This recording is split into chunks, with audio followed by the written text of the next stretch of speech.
Dear student, myself Jitendra Kumar Verma, teaching you botany, and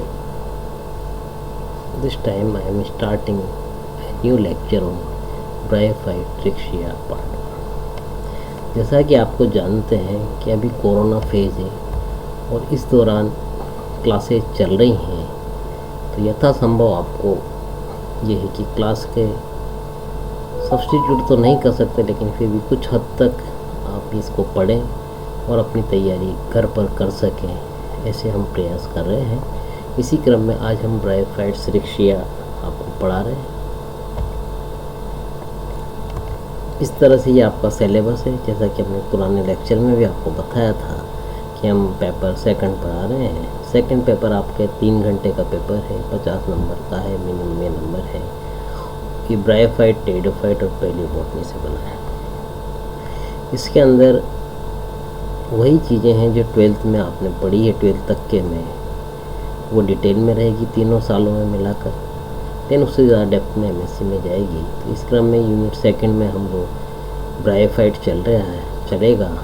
first में चल रहे थे जनरल कैरेक्टर्स, देन सेकंड में ब्रायोफाइट में हिपेटिकोप्सिडा और उसके जेनेरा हैं, रिक्शिया, मार्केंशिया वगैरह। देन फिर इंथोसिरोप्सिडा के हैं। इस तरह से इस क्रम में हम रिक्शिया का ये लेक्चर लेंगे। ये ब्रायोफाइट्स हैं। आप यहाँ देख रहे हैं कि ये मॉइस्ट क्लाइमेट में ग्रो करते हैं। तो ये झरना गिर रहा है। ऑब्वियसली जब झरना गिरेगा, पानी रहेगा, तो ये क्लाइमेट मॉइस्ट रहेगा, नमी युक्त रहेगा। तो इस नमी वाली जगह में जो ग्रीनिश फॉर्म में आपको दिख रहे हैं, बेसिकली ये ब्रायोफाइट्स हैं। ये वाले जो है ब्रायोफाइट्स हैं इस तरह से, जो कि सरफेस से ये चिपके हुए आपको दिख रहे हैं। कुछ एल्गी की स्पेसीज भी कई बार अटैच रहती हैं, वो है, लेकिन बेसिकली ब्रायोफाइट्स हैं। क्या इसके कैरेक्टर ये अभी हम देखेंगे इसमें। फर्स्ट स्लाइड में जैसे कि आप देख रहे हैं, general character of bryophytes. A haploid spore settle on the moist ground, germinate and develops by mitosis into A thread like haploid protonema, from which individual gametophyte arise like branches. The gametophyte derives its nutrient from the photosynthesis. Archegonia and Anthidia structure that produce egg and sperm respectively develop on the tip of the gametophyte. The zygote develops into the sporophyte, a diploid adult, which is filament that grows out of the top of the gametophyte. Out of the tip, the mature sporophyte sprouts sporangia. Sporangia are where the spores are made. The sporangia meiosis occurs, produce haploid spores, and the entire life cycle begins again. Water is very important in fertilization. Sperm must swim through the water to fertilize an egg. Bryophytes are considered to be the first land plants among embryophytes. Exactly how this happened is not clear, because the fossil records are not complete. When there was a shift from aquatic mode of life to land habit, the species had to face many challenges. How could water and minerals be taken from the soil and transported to plants that are not in contact with the soil? How could the soft bodies keep from drying out? To meet these challenges, there was a need to develop a certain structure modification. जैसे bryophytes किस तरह से land पर रह पाए, इसमें वो सारी अनुकूलताएं पाई जाती है। फर्टिलाइजेशन के लिए यहाँ वाटर इसेंशियल है, ये भी एक कैरेक्टर यहाँ पर देखा गया है। इस पर must swim through water to fertilize, eggs को फर्टिलाइज करने के लिए जो स्पर्म्स हैं वो वाटर के जरिए ही स्विम करके वहाँ तक जाएंगे। जबकि हम आप एंजियोस्पर्म में देखते हैं तो वहाँ जो पॉलिनेशन वगैरह के कई सारे मोड हैं, क्योंकि वो हाईएस्ट डेवलपमेंट की स्टेज पर है। इस तरह से ये इसकी लाइफ साइकिल पहले हम देखते हैं कि समरी फॉर्म में कैसे इसकी लाइफ साइकिल है, देन फिर इसको हर एक को हम देखेंगे। ये इस तरह से पूरी इसकी संरचना है। Sperm develop into thread like protonema, but ये मेल गेमेटोफाइट है। प्लांट बॉडी इसकी गेमेटोफाइट रहेगी, इस पर एंथीडिया और आर्चिगोनिया इस तरह से लगेगी। आर्चिगोनिया में फाइनली एग रहेंगे और इससे ऐसे स्पर्म बनेंगे। देन ये फर्टिलाइज होंगे, एन स्ट्रक्चर फर्टिलाइज होकर 2n स्ट्रक्चर बनाएंगे। ये इस तरह से संरचना रहेगी। देन फिर ये सारा डेवलपमेंट इसी गेमेटोफाइटिक प्लांट बॉडी पर होगा, यानी कि फूड के लिए ये आत्मनिर्भर नहीं है, फूड ये इसी से प्राप्त कर रहे हैं। इस तरह से इसकी लाइफ साइकिल होती है। अगर हम एक एक जेनेरा में देखें तो हम सबसे पहले रिक्सिया ले रहे हैं, जो हमारे कोर्स में है शुरुआती यूनिट्स में, जैसा कि हमने पढ़ा है। ये रिक्सिया का इमेज है, फोटो है रिक्सिया का। इस तरह की थैलोइड ग्रीनिश संरचना दिखाई देती है, जो कि मॉइस्ट वाली जगह पर अपने कॉलेज कैंपस में भी काफ़ी दिखाई देती है। Riccia belong to the family Ricciaceae, which is the most primitive and the simplest family of the order Marchantieli. Riccia is more than 130 species, 130 से ज़्यादा प्रजातियाँ पाई जाती है, and very widely distributed. Most of the species are terrestrial and grow mainly on moist soil rocks, and Riccia fluitans is aquatic. एक Riccia fluitans specie है जो कि जलीय प्रजाति है, बाकी अधिकतर इसकी प्रजातियाँ मॉइस्ट ज़मीन में ही पाई जाती है, नमी युक्त में। In structure, Rixia represents the simplest of the bryophyte. Its gametophyte is small green fleshy thalloid. It grows prostrate and ground and branches freely by dichotomon. ये देखिए, ये इस तरह से Rixia की संरचना की लिखा है। Several Rixia plant grows together and take the form of circular patches. इस तरह से ये कई सारे Rixia plant साथ साथ ग्रो करके circular patches बनाते हैं, which are typically racete like. The thallus being male and female sex organs are shown in figure 13. The branches of the thallus are called thallus lobes. ये इस तरह से thalloid rope की प्राणी में। According to the species, thallus lobes are linear or wedge shaped. The dorsal surface of the thallus has a prominent midrib. इसमें prominent midrib पाई जाती है। Represent the shallow growth called as the dorsal groove. वो भी diagram में भी आएगा।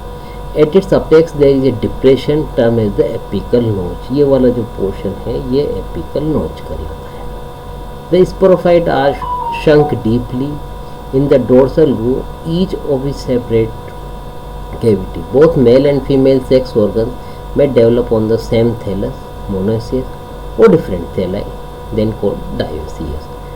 On the ventral surface there is a number of slender, colorless, unicellular, unbranched processes called rhizoids. These develop help to attach the thallus to the substratum. rhizoid पाए जाएंगे जो कि lower surface की तरफ है और वह थैलस को धरातल से जोड़ने में हेल्प करते हैं। तो rhizoids are two type, दो प्रकार के rhizoids है। Smooth wall, these have small wall, and tuberculated, these have peg-like inner growth. अंतर्वलन के अंदर पाए जाएंगे जो कि पेग लाइक अंदर की तरफ वह रहेंगे, और एक दूसरे वाल है जो स्मूथ वाल है, दोनों वाल आउटर और इनर स्मूथ होती है। On the ventral surface towards the apex along the margin of the thallus small plate like structure are also present. These scales which are arranged in the single row and are single cell thickness. These scales project forward and overlap the growing point to protect it from the desiccation. The growing point is located in the notch and consists of a transverse row of 3 to 4 cells, 5 cells. The growth of the thallus occurs in length as well as the width by the division of each cell. Each thallus branches dichotomously and several dichotomies lie close to one another form a typical rosette. इस तरह से ये जो हमने कहा ये internal इसका structure है। आउटर ये ऊपर का रीजन है, ये डोर्सल रीजन है। इस तरह से ये ग्रीन क्लोरोप्लास्ट कंटेनिंग सेल्स है कोलुमनर फेल में। ये वाला बीच में एयर चैम्बर्स की कोलुमनर फॉर्म में पाए गए हैं। इस तरह से ये एयर पोर्स कहलाएगा। ये अपर एपिडर्मल लेयर सबसे ऊपर की है। ये वाली लेयर जो है वो लोअर एपिडर्मल लेयर कराएगी। इसमें जैसा कि हमने कहा राइजोइड्स हैं जिसमें अंतर्वलन है, दे आर ट्यूबरकुलेटेड, और दूसरे नहीं हैं जिसमें वह स्मूथ वाल्ड राइजोइड्स का है। और साइड में ऐसे स्केल भी हम VTS में देख सकते हैं। If you cut take section transverse vertical section of the thallus we find it the Riccia thallus shows two distinct zone corresponding to the two surface of the thallus, the upper green photosynthetic zone corresponding to the dorsal surface and the lower is the colorless storage zone corresponding to the vertical surface. The upper photosynthetic zone consists of the column of chlorophyll cells. ये green cells रहेंगी, ये ऊपर वाली ये chlorophyll cells है जो कि separate by narrow air channel, इस संकरे एयर चैनल के द्वारा ये सेपरेट है एक दूसरे से. Each column consist of 6 to 8 cell. ये हर कॉलम में 6 से लेके 8 तक कोशिकाएं बच्चों, 6 से लेके 8 तक कोशिकाएं. The terminal cells of each column is bigger and does not contain. ये जो टर्मिनल सेल्स इसकी ये कंपेरेटिवली बिग होती है और इसमें किसी प्रकार का क्लोरोप्लास्ट नहीं पाया जाता. तो ऊपर वाले क्षेत्र को हमने डोर्सल रीजन है, नीचे वेंट्रल रीजन है. ये डोर्सल रीजन में क्लोरोप्लास्ट सेल्स है और ये में स्टोरेज सेल्स हैं जो कि पेरेन्काइमेटस प्रकार की कोशिकाएं. इस तरह से इस डायग्राम में भी ये आपको दिखाई दे रही है. यही वाली चीज़ यहाँ पर है कि इस तरह से scales are multicellular but one cell thick in xerophytic species. Scale are better developed, long lived and containing anthocyan. तो इस तरह से हमने बड़े डायग्राम एनलार्ज पोर्शन में देखा कि ये ट्यूबरकुलेटेड राइजोइड्स, इस तरह से ये अंदर ट्यूबरकल्स दिख रहे हैं आपको. और ये वाले जो राइजोइड्स हैं ये स्मूथ वाल्ड राइजोइड्स इसमें दिखाई दे रहे हैं. तो इस तरह से दो प्रकार के राइजोइड्स यहाँ पर प्रेजेंट है. और थैलस नेचर में इस तरह से रोसेट लाइक स्ट्रक्चर दिख रहा है. ये इस तरह से फैला हुआ स्ट्रक्चर ये दिखाई दे रहा है. ये इस तरह से आप यहाँ नेचर में भी ये इमेज देख सकते हैं. ये वाला कैमरे से लिया हुआ फोटोग्राफ है, ये आप यहाँ पर इसको देख सकते हैं. ये इस तरह से ये भी है, ये देखिए आप डायग्राम. तो इसी वे में आप इसको पहचान सकते हैं नेचर में कि ये रिक्शिया प्रेजेंट. इसमें और ज़्यादा क्लियर है. ये देखिए आप यहाँ पर इस तरह से ये पूरे पोर्शन से आप देख सकते हैं नेचर में कि ये इस तरह से रिक्शिया की ये गैमेटोफाइटिक स्टेज आपको इधर दिख रही है. ऐसे एपिकल नोच दिखाई देगी उसमें, जैसा कि अभी आप वापस लें. ये इस तरह से ये नोच दिख रही है और ये इस तरह से स्पोरोफाइट और नीचे राइजोइड्स प्रेजेंट है इसके अंदर. यहाँ पर जो कि डायग्राम में हम शो कर रहे हैं ये वाले राइजोइड्स नीचे की तरफ इसको धरातल पर अटैच रख रहे हैं. ये इस तरह से इसके सेक्शंस हैं.